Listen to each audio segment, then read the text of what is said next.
გიორგი ონიანი წინასწარი დაკავების იზოლატორში გადაიყვანეს. დაპატიმრებული ადვოკატი ჩაფიძის სახელობის კლინიკიდან გამოკვლევების ჩატარების შემდეგ გაწერეს. კარდიოლოგიური დეპარტამენტის წარმომადგენლის განცხადებით, ონიანი სტაციონარული მკურნალობის გაგრძელებას არ საჭიროებდა. პაციენტი ონიანი გიორგი შემოსული არის ჩვენს კლინიკაში 24 თებერვალს ღამის 2 საათსა და 35 წუთზე. პაციენტ ჩაუტარდა სათანადო დეტალური კლინიკური და ლაბორატორიული გამოკვლევები. ამჟამად პაციენტი სტაციონარული მკურნალობის გაგრძელებას არ საჭიროებს, მდგომარეობა სტაბილურია და 24 თებერვალს 15 საათსა და 25 წუთზე პაციენტი გაწერილია კლინიკიდან.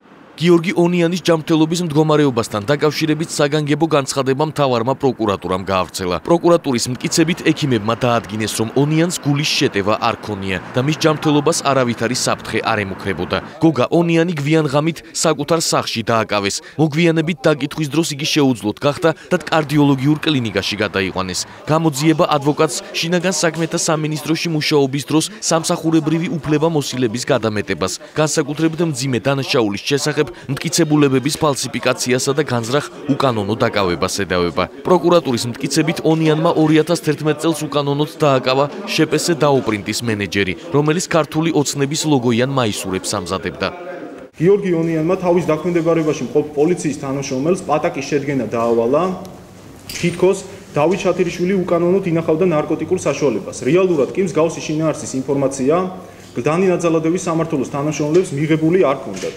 იმავე დღეს გიორგი ონიანის ორგანიზებით და უშუალო ხელმძღვანელობით ყოველგვარი ფაქტობრივი და სამართლებრივი საფუძვლის გარეშე დავით ჩათირიშვილი დაკავებული იქნა პოლიციის თანამშრომლების მიერ და მას ჩაუტარდა პირადი ჩხრეკა, თუმცა მას რაიმე სახის ნარკოტიკული საშუალება არ აღმოაჩნდა. მიუხედავად იმისა, რომ ასეთ სიტუაციაში დავით ჩათირიშვილი განთავისუფლებული უნდა ყოფილიყო დაუყოვნებლივ დაკავებიდან, გიორგი ონიანის ბრძანებით იგი უკანონოდ იქნა გადაყვანილი გლდანი ნაძალადევის სამმართველოს ადმინისტრაციულ შენობაში. დღეს განმარტება გააკეთა გოგა ონიანის წინააღმდეგ აღძრულ საქმეში დაზარალებულად ცნობილმა დავით შათირიშვილმა. შათირიშვილის თქმით, მის დაკავებაში სამოქალაქო ფორმაში ჩაცმული ონიანი უშუალოდ მონაწილეობდა.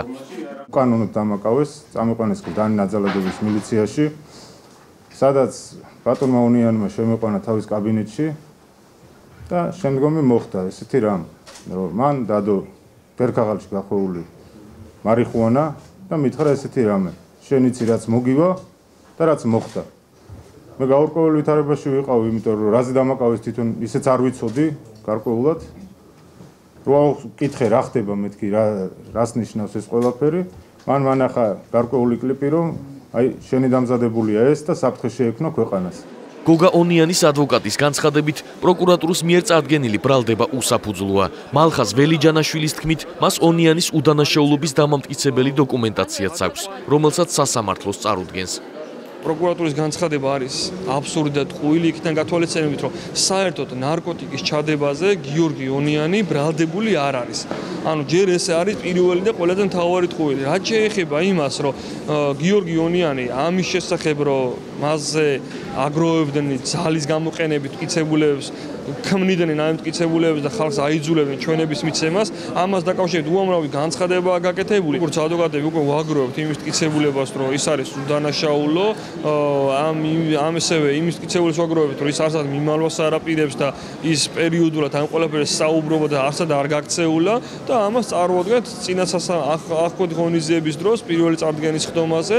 გოგა ონიანი გუშინ ღამით საკუთარ სახლში დააპატიმრეს, სადაც გვიანობამდე ჩხრეკა მიმდინარეობდა. ამოღებულია ონიანის მეუღლის პირადი კომპიუტერი და მეხსიერების 2 ბარათი, ასევე დაკავებულის პასპორტი. ჩხრეკის დროს ინციდენტიც მოხდა, როდესაც გოგა ონიანის მამას სამართალდამცველების სახლში არ უშვებდნენ. თავად დაკავებული მის დაპატიმრებას სამომავლო საქმიანობას უკავშირებს. იგი თვითმმართველობის არჩევნებზე ვაზისუმის მაჟორიტარად აპირებდა კენჭისყრას.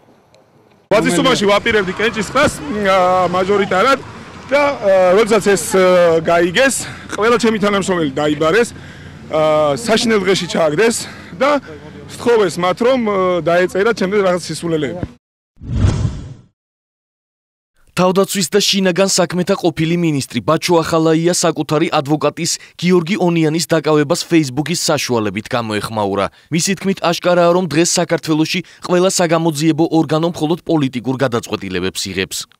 ჩემი მეგობრის და ადვოკატის დაკავება არის მცდელობა, შეაფერხონ ჩემი დაცვის უფლების განხორციელება, მაგრამ მთავარი არის ის, რომ გოგას მსგავსი ადამიანების დაკავებით, რომლებიც უზომოდ ერთგულნი არიან საქართველოსი, თავისი საქმის და მეგობრების დარტყმას აყენებენ იმ ფუნდამენტურ ღირებულებებს, რომელზეც დგას ჩვენი სახელმწიფო. Ადვოკატ გიორგი ონიანის დაკავებას გმობს ნაციონალური მოძრაობაც. პარტიის მიერ გავრცელებულ განცხადებაში ნათქვამია, რომ ბაჩო ახალაიას ადვოკატის დაკავება პოლიტიკურია. ნაციონალური მოძრაობის მტკიცებით, ონიანის პასუხისგებაში მიცემა თვითმმართველობის არჩევნებში მონაწილეობას და ბაჩო ახალაიას საქმეში მიღწეულ წარმატებებს უკავშირდება.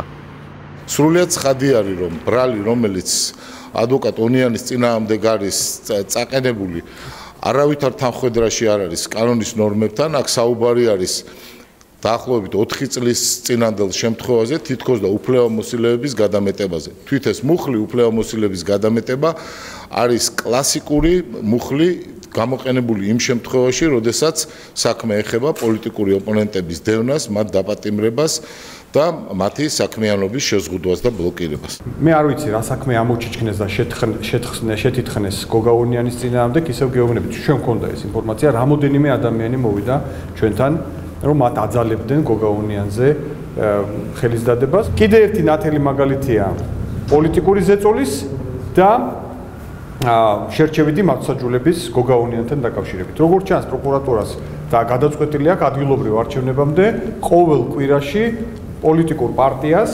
მიაყენოს ესეთი სახის ზიანი, ვინაიდან ამ ხელისუფლებას სხვა იარაღი აღარ დარჩა, ეს ხელისუფლება შეშინებული. საპარლამენტო უმრავლესობა ბაჩო ახალაიას ადვოკატის დაკავებაში პოლიტიკურ მოტივს ვერ ხედავს. ფრაქცია ქართული ოცნების თავმჯდომარის თქმით, ის პროკურატურის პროფესიონალიზმში დარწმუნებულია. გიორგი ვოლსკის განცხადებით, გოგა ონიანს მძიმე ბრალდება აქვს წაყენებული და თუ ის თავის გამართლებას შეძლებს, სასიხარულო იქნება.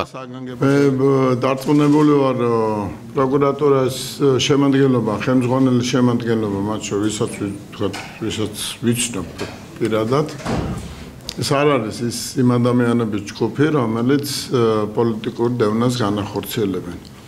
ეს არის ფრიად განათლებული ახალგაზრდა ხალხი, რომელიც ორიენტირებულია წესრიგის დამყარებაზე ქვეყანაში. იქნება ეს ადრეც მეთქვია ბევრჯერ ნაციონალური მოძრაობის წარმომადგენელი, ქართული ოცნების თუ ნებისმიერ სხვა პოლიტიკური ჯგუფის პასუხს აგებს თუ დანაშაული აქვს ჩადენილი. ჩვენ ვათრექცა ნაციონალურ მოძრაობას, რომ ყველა თემით პოლიტიკურად სპეკულირებს, ვინც არ უნდა დააკავონ, ტექსტი გამზადებული აქვს, რომ ეს კაცი მაჟორიტარი უნდა ყოფილიყო სადღაც. და ამით რაღაცა იმის ფონს ვქნით თითქოს, რომ ჩვენ წინასწარ ვაკავებთ იმას, ვისაც შეიძლება ღამე დაესიზმრა, რომ მეორე დღეს უნდა მაჟორიტარი ყოფილიყო სადღაც. რომ ამით მე ძირითადად დასავლეთთან და არა შიდა მოხმარებისთვის ნაციონალურ მოძრაობამ დაიწყოს წუწუნი, რომ იცით რა, ჩვენი პარტიის ლიდერები დააკავეს, რომლებიც არჩევნებში მონაწილეობას იღებდნენ და 100% უნდა გაემარჯვონ. ადვოკატ გიორგი ონიანის დაკავება იყო საკანონმდებლო ორგანოს წევრებისა და ელჩჰაიდე მარია გიურერის შეხვედრის მთავარი განსახილველი საკითხი. ავსტრიის ევროპულ და საერთაშორისო საქმეთა სამინისტროს წარმომადგენელს საპარლამენტო უმცირესობამ მთავრობის მხრიდან ნაციონალური მოძრაობის წევრებსა და აქტივისტებზე განხორციელებული ზეწოლის ფაქტები გააცნო. ხელისუფლების წარმომადგენლებმა კი ჰაიდე მარია გიურერს უთხრეს, რომ ხელისუფლება პროკურატურის საქმიანობაში არ ერევა. რა თქმა უნდა, გიორგი ონიანის დაპატიმრება ეს არის ის აბსოლუტური წითელი ხაზი, რომელიც გონიერების მიღმა არის და საღიაზრის მიღმა არის, იმიტომ რომ დააპატიმრო ადვოკატი ისეთ ვითარებაში, როცა მას მიყავს სერიოზული პროცესი, დააპატიმრო ადამიანი, რომელიც კიდევ ერთი არის იმ რიგში, ვინც აპირებს მონაწილეობა მიიღოს ადგილობრივ არჩევნებში, ეს ყველაფერი გააკეთო ადგილობრივ არჩევნების წინ, როცა გაქვს იმისი ამბიცია, რომ ეს არჩევნები იყოს ნორმალური, ცივილიზებული, დემოკრატიული, არის აბსოლუტური უგუნურობა. დაგვისვა შეკითხვა ონიანთან დაკავშირებით, მაგრამ ჩვენ რა თქმა უნდა ამაზე რაღაც გარკვეული პასუხი, განსაკუთრებული პასუხი არ გვაქვს. ეს ადამიანი არის დაკავებული გარკვეული ბრალდებების საფუძველზე. ნახოთ როგორ განვითარდება პრობლემები. პირველი შემთხვევა არ არის, როდესაც ადამიანს აკავებენ, უშვებენ და კიდევ ერთი მინდა ხაზგასმით აღვნიშნო, რომ პოლიტიკური სპეკულაციების საფუძველი ეს არ უნდა გახდეს, იმიტომ რომ თუნდაც სასამართლო სისტემაში დღეს მუშაობენ მოსამართლეები, რომლებიც წინა ხელისუფლების დროს არიან დანიშნულები. ბაჩო ახალაიას ადვოკატის დაკავება შეაფასა საქართველოში ევროკავშირის ელჩმა ფილიპ დიმიტროვმაც. მისი თქმით, არჩევნებამდე ოპოზიციის წევრების დაკავება გარკვეულ ეჭვებს ბადებს. მე არ შემიძლია კომენტარი გავაკეთო სხვადასხვა პოლიტიკური პარტიის განცხადებებზე, თუმცა ნებისმიერ დროს, როცა არჩევნებამდე პასუხისგებაში აძლევენ ოპოზიციის ფიგურებს, ჩვენ გვაქვს ჩვენი ეჭვები და შეშფოთებები. ადვოკატთა ასოციაციის თავმჯდომარის ზაზა ხატიაშვილის თქმით, გიორგი ონიანის დაკავება სავარაუდოდ ირაკლი ღარიბაშვილის დაკვეთით მოხდა. მისი თქმით, ონიანის დაკავება პირდაპირ კავშირშია იმ პოლიტიკურ ზრახვებთან, რასაც ხელისუფლება სამოქალაქო სექტორთან მიმართებაში ახორციელებს. ის ადამიანები, ვინც მონაწილეობდნენ ზეწოლაში, მათ უნდა დაეკისროთ სისხლსამართლეების პასუხისმგებლობა და საერთოდ გოგა ონიანის დაკავება მე ვფიქრობ, რომ პრემიერ-მინისტრის ღარიბაშვილის გარეშე გამოხდებოდა, ეს იყო წინასწარ შეთანხმებული, ჩემი აზრით, დაგეგმილი აქცია ადვოკატ ონიანთან მიმართებაში, ღარიბაშვილი წავიდა ამერიკაში და რომ პოლიტიკური პასუხისმგებლობა მან თავიდან აიცილოს, დაიბარა ეთყობა, რომ გოგა ონიანი აუცილებლად უნდა დაეკავებინათ, იმიტომ რომ ამ ბოლო დროს გოგა ონიანი ძალიან უშლიდათ მათ ნერვებს თავისი განცხადებებითა და ბრძოლით, რომ დაეცვა ნებისმიერ სამართლებრივ საშუალებებით თავისი კლიენტი. გიორგი ონიანის დაკავებასთან დაკავშირებით ადვოკატთა ასოციაცია ხვალ 11 საათზე მთავრობის კანცელარიასთან საპროტესტო აქციის გამართვას გეგმავს. პარალელურად აქცია გაიმართება ქუთაისშიც. ვანო მერაბიშვილის თქმით, ადვოკატი გოგა ონიანი რამდენიმე დღის წინ მასთან ციხეში იმყოფებოდა და აცნობა, რომ უახლოეს დღეებში დაპატიმრებას ელოდებოდა. ამის შესახებ განცხადება ყოფილმა პრემიერ-მინისტრმა საქალაქო სასამართლოში 26 მაისის საქმეზე პროცესის დაწყებამდე გააკეთა. ჩემთან იყო ონიანი პარასკევს და მან თქვა, რომ აპირებენ მის დაპატიმრებას და სინათლე გითხრათ, მე ეს სერდოდ არ ამოფი, იმიტომ რომ ვერ წარმოვიდგინე, რომ ადვოკატი, რომელიც იცავს თავისი ინტერესების დამცველებს, იქნებოდა დაპატიმრებული, მაგრამ მე რაც ტელევიზორში ვნახე, როდესაც ბინაში შეუვარდნენ ონიანს და ბინაში დააპატიმრეს ადამიანი, რომელიც ყოველდღიურად დადის სასამართლო პროცესებზე და ჩაატარეს ასეთი სადამსჯელო ოპერაცია, მე ვარ გაკვირვებული. დღესვე მერაბიშვილმა 26 მაისის საქმესთან დაკავშირებით ისაუბრა და აღნიშნა, რომ სასამართლო პროცესებზე ბრალდების მხარეს მისი დანაშაულის დამამტკიცებელი არანაირი მტკიცებულება არ წარმოუდგენია. მერაბიშვილი დარწმუნებულია, რომ სასამართლო მის მიმართ გამამართლებელ განაჩენს გამოიტანს. დღესვე ყოფილი პრემიერ-მინისტრი უკრაინაში მიმდინარე მოვლენებსაც გამოეხმაურა. პრაქტიკულად ამ სხდომებიდან და იმ ფაქტიდან, რომ პროკურატურამ არ წარმოადგინა არც ერთი გამოუკიდებელი ექსპერტის სპეციალისტის რაც უნდა დაარქვათ ადამიანის პოზიცია ამ გეგმასთან დაკავშირებით ამტკიცებს, რომ ჩემს წინააღმდეგ არც ერთი ბრალდება არ არის დადასტურებული და მე მათ ვარ დარწმუნებული, მე 1%-აც არ მეპარება ეჭვი, რომ იქნება გამამართლებელი განაჩენი. მაშინ რაც გეგმით გადაწყდა სპეციალისტების ჯაზმის გამოყენება მოვითხოვე ბრძანებით და თხოვნით, რომ არ გამოყენებთ დღესადანი გაზი. ის რომ მე არავით არის განკარგული, მაგრამ გეგმის შეცვლის შესახებ არ გამიცია. აქ არსებულმა მოწმებმა, მათ შორის ნინო ბურჯანაძე, ცალსახად განაცხადა, რომ სხვა ალტერნატივა მე, ვანო მერაბიშვილს, მაშინ როდესაც მე ვიყავი მაშინაკა საკუთრების და ჩემი არათუ ასე ვთქვათ, შესაძლებლობა არამედ ვალდებულება იყო დამეცვა კანონიერება, აღმედგინა კანონიერება და მიმეცა საშუალება სახელმწიფო ფუნქციების განხორციელებას. იმედია თქვენ შეძლებთ შენარჩუნებას დამოუკიდებლობის და ვარ დარწმუნებული, ეს ბრალი ჩემს მიმართ იქნება მოხსნილი. მე ამავე დროს მინდა მიულოცო ჩემს უკრაინელ მეგობრებს, ჩემს პარტიულ თანამებრძოლებს და მიულოცო ის დიდი გამარჯვება.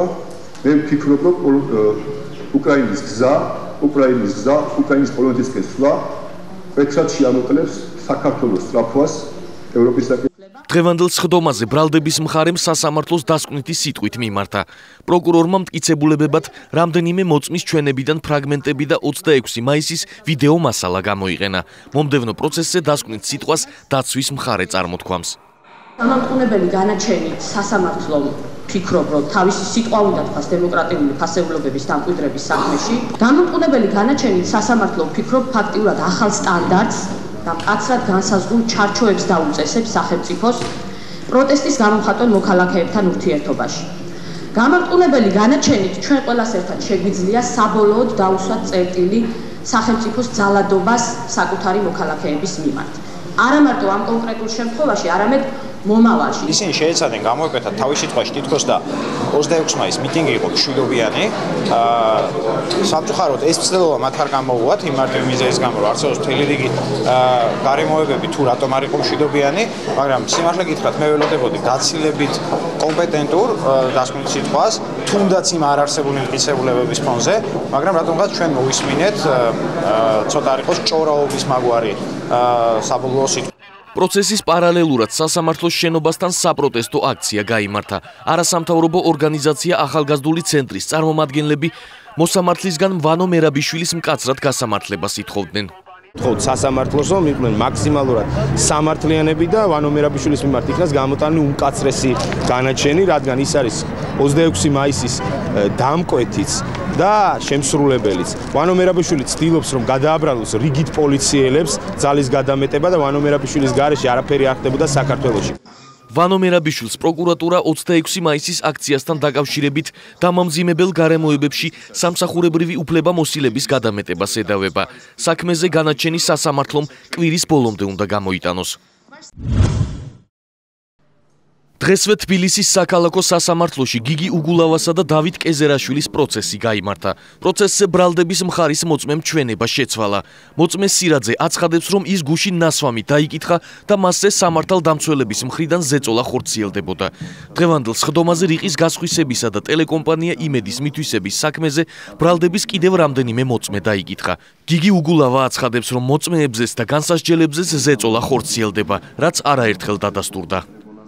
დღეს ნათელი გახდა დაზუსტებული ჩვენება, საიდანაც იკვეთება სრულიად ცალსახად და ერთმნიშვნელოვნად, რომ ეს ზეწოლით და ფართაფურთხით მიღებული ჩვენებასთან განსხვავებით გამოიკვეთა ის, რომ არანაირი ბრალეულობა არც კეზერაშვილის და არც ჩემი ამ საქმეში არ არის. თავხედობის მერე, რაც ჩვენ გუშინ ვიხილეთ, რომ ადვოკატი სახში დააკავეს 4 წლის წინანდელ საქმესთან დაკავშირებით და შემდეგ მისი დაცვის ადვოკატი მანქანიდან გადმოაგდეს და ერთი კლინიკის მაგივრად მეორე კლინიკაში მეიყვანეს გეგონება რაღაც ტერორისტი იყოს, მე არ გამოვრიცხავ, რომ დღეს გამოძიება დაიწყოს ზეწოლა უკვე ამ მოწმეებზე, რომლებმაც რეალური ჩვენება მიცეს სასამართლოს. ამიტომ მე მოვუწოდებ ყველას სიფხიზლისკენ, იმიტომ რომ ეს ამ პროკურატურისგან, რომელსაც ისევ ფარცხალაძე მართავს, არ არის გამორიცხული. კიდევ ერთხელ ცხადყვეს, რომ გიორგი უგულავას და დავით კეზერაშვილს არავითარი მონაწილეობა ტელეიმედის წილების გასხვისებასთან არ გააჩნდათ. ამ მოწმეებმა კიდევ ერთხელ დაადასტურეს, რომ ტელეიმედის წილების გასხვისება ერთ-ერთში დაკავშირებულია მხოლოდ და მხოლოდ ჯოზეფ კეისთან. ამასთან ერთად ერთ-ერთი მოწმემ დაკითხვისას აღნიშნა, თუ რა ვითარებაში ხდებოდა გამოძიების დროს მისგან ჩვენების მიღება, ის იყო ფაქტიურად ნასვამი, ეს იყო შუაღამე, ღამის 3 საათი და ასე შემდეგ. უგულავას და კეზერაშვილის პროცესი საქალაქო სასამართლოში 26 თებერვალს განახლდება. გიგი უგულავას თქმით, თვითმმართველობის არჩევნების შემდეგ იმ რაიონების გამგეობებიდან, სადაც ქართული ოცნების კანდიდატი გაიმარჯვებს, თანამშრომლებს გაათავისუფლებენ. საქმე საჯარო სამსახურის შესახებ კანონში შესულ ცვლილებებს ეხება, რომლის მიხედვითაც ადგილობრივი არჩევნების შემდეგ ადგილობრივი თვითმმართველობის ყველა მოხელე დროებით მოვალეობის შემსრულებლად ჩაითვლება და ისინი უფლებამოსილებას შესაბამისი თანამდებობის კონკურსის წესით შევსებამდე განახორციელებენ. თბილისის უფლება შეჩერებული მერის თქმით, აღნიშნული ცვლილებები ირაკლი ღარიბაშვილისა და კახი კალაძის იმ განცხადებებს უკავშირდება, რომლითაც ისინი ქართული ოცნების აქტივისტებს გააქტიურების შემთხვევაში დასაქმების პრობლემის მოგვარებას დაპირდნენ. თავი რომ დავანებოთ იმასაც, რომ თუნდაც ყოფილ პრემიერს სწორედ ამ შესაძლო ბრალში დაასდეს ბრალი და 5 წლით თავისუფლების აღკვეთა მიუსაჯეს, ეს სხვა თემაა, მაგრამ ფაქტი არის ის, რომ ღარიბაშვილს, კალაძეს და ქართულ ოცნებას 2014 წლის ადგილობრივი არჩევნების შემდეგ გადაწყვეტილი აქვს 20,000-მდე ადამიანი გააგდოს სამსახურიდან და გაანაცვლოს ისინი საკუთარი ნათესავებით. რეგიონული განვითარებისა და ინფრასტრუქტურის მინისტრის დავით ნარმანიას თქმით, ადგილობრივი თვითმმართველობის რეფორმის ფარგლებში მოხელეების სერტიფიცირება აუცილებელია. ვიცე-პრემიერ კახა კალაძის განცხადებით კი მმართველმა გუნდმა კანონში აღნიშნული ცვლილება ყოველგვარი ქვეტექსტის გარეშე შეიტანა. ადგილობრივი თვითმმართველობის რეფორმა არის ფუნდამენტური რეფორმა, რომლის ფარგლებშიც აუცილებელია რეფორმის ჩატარების შემდგომ მოხელეები იყვნენ სერტიფიცირებულები, ამიტომაც არჩევნებიდან 120 დღიანი ვადა აღებულია იმისათვის, რომ მოხდეს სერტიფიცირება ადამიანებისა, ჩატარდეს საჯარო, ღია და გამჭვირვალე კონკურსები და აქედან გამომდინარე არის ცვლილებები გათვალისწინებული, რაც მოცემული არის თვითმმართველობის კანონმდებლობაში. ჩვენი სიძლიერე არის იმაში, რომ ჩვენ პოლიტიკური შეხედულებებით არ ვარჩევთ და ნათესაური კავშირებით არ ვარჩევთ პროფესიონალ კადრებს, როგორც ამას 9 წლის განმავლობაში აკეთებდა ნაციონალური მოძრაობა. საპარლამენტო უმრავლესობის წევრი ზვიად კვაჭანტირაძე ამბობს, რომ მუნიციპალიტეტების გამგეობებში კონკურსების გამოცხადება პერსონალის სწორად გადანაწილებისთვის არის საჭირო. უმცირესობა კი ნეპოტიზმზე საუბრობს. იმდენად შეიცვლება სიტუაცია ასე ვთქვათ, არჩევნების შემდეგ, როდესაც ახალი მუნიციპალიტეტები გაჩნდება, უბრალოდ ძალთა სწორი გადანაწილების, ანუ სამუშაო ძალების, პროფესიონალების, იმ ადამიანების, ვის დღეს არიან დაკავებული სახელმწიფო სამსახურში, მათი სწორი გადანაწილების მიზნით. ჩემი მცდელობის შედეგად მხოლოდ ერთი კვირით მოხდა შეჩერება აღნიშნული ნორმის კანონში არსებობისა.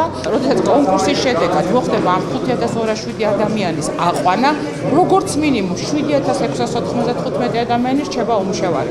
მაგრამ თუ გავითვალისწინებთ იმ გავრცელებულ ტრადიციას ბიძაშვილ-მამიდაშვილობის და ნათესავების დანიშვნისა, ალბათ რეალობაში გაცილებით მეტი ახლა მომუშავე ადამიანი რაიონების საკრებულოებისა და გამგეობების აპარატში დარჩება უმუშევარი. საჯარო სამსახურის შესახებ კანონში შესულ ცვლილებებს თბილისის მერია სპეციალური განცხადებით გამოეხმაურა. ნათელია, რომ აღნიშნული კანონი უხეშად არღვევს საქართველოს კონსტიტუციითა და საერთაშორისო ხელშეკრულებებით დაცულ ადამიანის შრომის უფლებას. მსგავსი პრეცედენტის ძალაში დატოვება კი წაახალისებს საპარლამენტო უმრავლესობის მსგავსი თვითნებური და არაკონსტიტუციური გადაწყვეტილებები მიიღონ მომავალშიც ნებისმიერი უწყების მოხელეების მიმართ. აღნიშნული კი გარდა იმისა, რომ კონკრეტული ადამიანებისთვის დაუმსახურებლად და უარგუმენტოდ შექმნილ პრობლემებს ნიშნავს, ასევე მკვეთრად უარყოფითად იმოქმედებს საქართველოს საერთაშორისო იმიჯზეც, რადგან მსგავსი კანონის მიღება აშკარად ეწინააღმდეგება საქართველოს მიერ აღებულ საერთაშორისო ვალდებულებას ქვეყანაში გარანტირებული იყოს ადამიანის საყოველთაოდ აღიარებული ფუნდამენტური უფლებები. არასამთავრობო ორგანიზაციების წარმომადგენლები ამბობენ, რომ აღნიშნული ცვლილება დიდი შეცდომა იყო, რადგან იმის შანსი, რომ მმართველი გუნდი მას თავის სასარგებლოდ გამოიყენებს, დიდია. არასამთავრობოები არ გამორიცხავენ მსგავს შემთხვევაში საკონსტიტუციო სასამართლოს მიმართონ.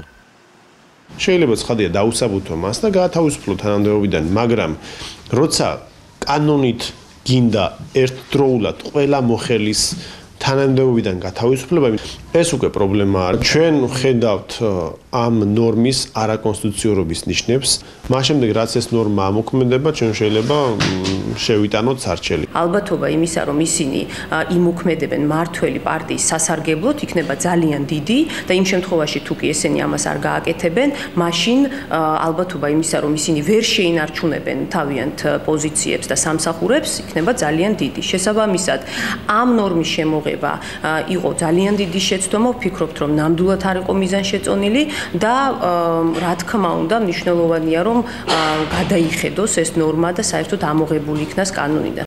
საქართველოს პრემიერ-მინისტრმა რამდენიმე დღის წინ ქართული ოცნების აქტივისტებს აქტიურობისკენ მოუწოდა და განაცხადა, რომ არც ერთი ადამიანი, რომელმაც ერთგულად და თავ დაუზოგავად იშრომა და იბრძოლა, უყურადღებოდ და გულნაკლული არ დარჩება.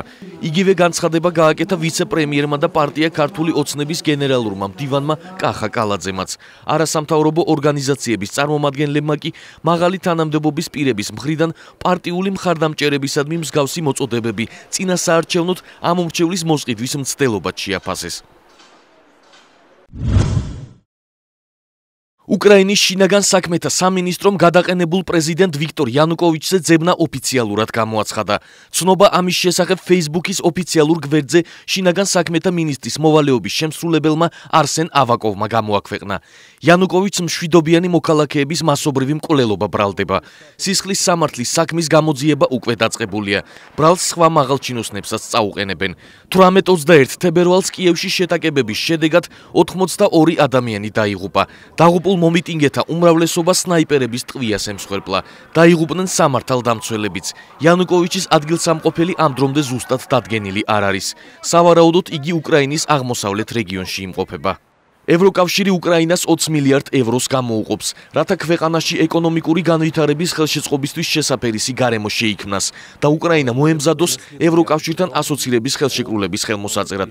ამის შესახებ უკრაინული ტელეარხის TSN-ის ეთერში ევროპის პარლამენტის საგარეო ურთიერთობათა კომიტეტის ხელმძღვანელმა ელმარ ბროკმა განაცხადა. ფინანსურ დახმარებას უკრაინა გარდამავალი მთავრობის ჩამოყალიბების შემდეგ მიიღებს. ელმარ ბროკის თქმით 20 მილიარდი ევრო საკმარისი იქნება მნიშვნელოვანი ეკონომიკური და პოლიტიკური რეფორმების დასაწყებად. უკრაინის პრეზიდენტის მოვალეობის შემსრულებლის ალექსანდრ ტურჩინოვის თქმით, უკრაინის ხაზინა ცარიელია და ქვეყანა დეფოლტის პირას იმყოფება.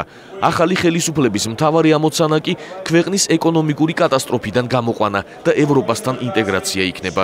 მოსახლეობისადმი პირველ მიმართვაში ტურჩინოვმა განაცხადა, რომ სულ მალე ქვეყანას ახალი კოალიციური მთავრობა ეყოლება. ევრომაიდანზე კი აქციის მონაწილეები არ იშლებიან. ისინი პატივს მიაგებენ დაღუპულთა ხსოვნას. დემონსტრანტები აცხადებენ, რომ დაშლას არ აპირებენ, სანამ სისხლისღვრაში ყველა დამნაშავე არ დაისჯება. ახალი ხელისუფლების მიმართ აქციის მონაწილეებს განსხვავებული მოსაზრებები აქვთ.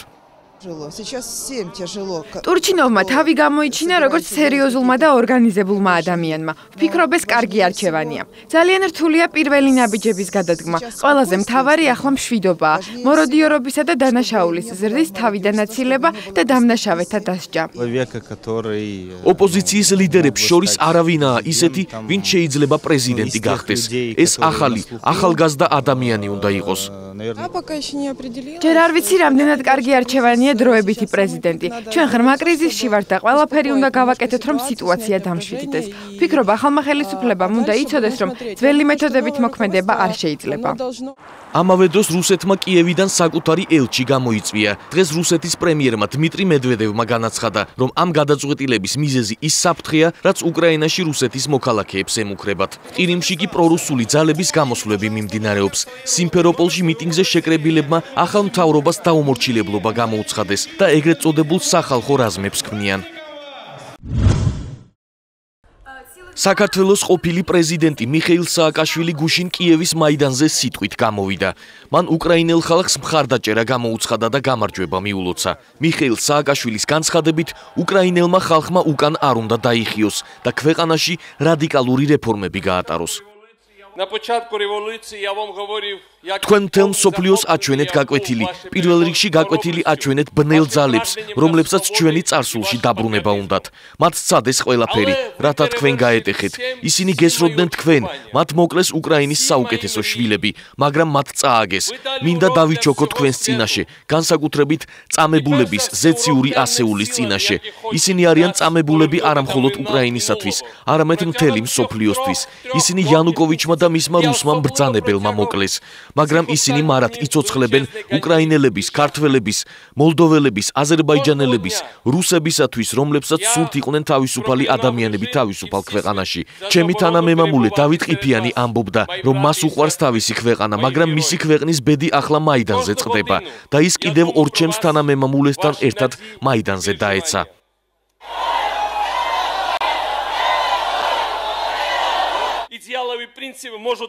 თქვენ გაუგზავნეთ სიგნალი მთელ მსოფლიოს, რა შეიძლება მიაღწიონ თავისუფალმა ადამიანებმა. თქვენ შეცვალეთ ყველა ჩვენგანი. ისტორიკოსები დაწერენ, რომ რუსეთის იმპერიამ შეწყვიტა არსებობა აქ, მაიდანზე.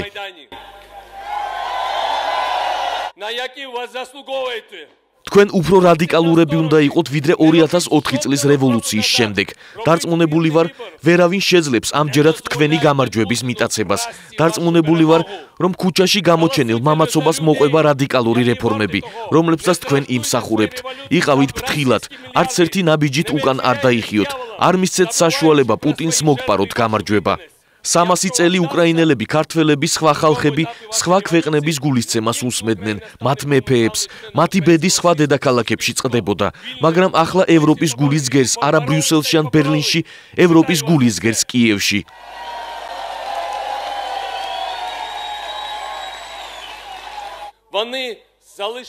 Ამ მაიდანზე თქვენ გააკვირვეთ მთელი მსოფლიო. მოდით გააკვირვეთ კიდევ ერთხელ. ააშენეთ თავისუფალი წარმატებული უკრაინა. სამუდამოდ დიდება უკრაინას.